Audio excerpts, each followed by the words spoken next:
अगर किसी इंसान को उसके ओरिजिनल क्रिमिनल केस यानी कि प्रेडिकेट ऑफेंस में डिस्चार्ज मिल जाए तो क्या एनफोर्समेंट डायरेक्टरेट फिर भी उस पे पीएमएलए केस चला सकती है? सुप्रीम कोर्ट अब इस क्रिटिकल सवाल पे फैसला लेने वाली है। देखिए, पीएमएलए यानी कि prevention of money laundering act तभी लागू होती है जब कोई शेड्यूल्ड ऑफेंस जैसे कि आईपीसी, एनडीपीएस या आर्म्स एक्ट के तहत क्राइम हो।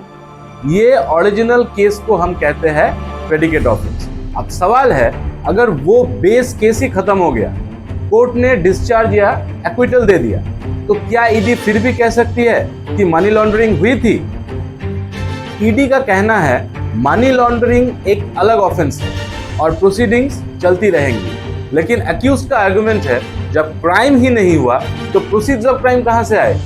सुप्रीम कोर्ट के पास अब एक गोल्डन अपॉर्चुनिटी है ये डिसाइड करने की पीएमएलए बेस ऑफेंस पे डिपेंडेंट है या नहीं। अगर सुप्रीम कोर्ट बोलती है कि डिस्चार्ज होने पे पीएमएलए केस खत्म होगा तो हजारों लोग ईडी के केसेस को क्वैश करवा सकते हैं।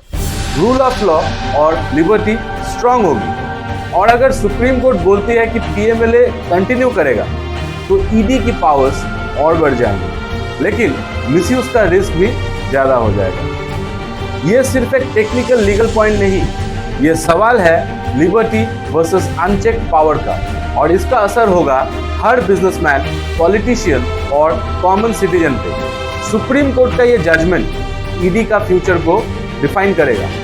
आप क्या सोच रहे हैं? डिस्चार्ज के बाद ईडी का केस चलना चाहिए या नहीं?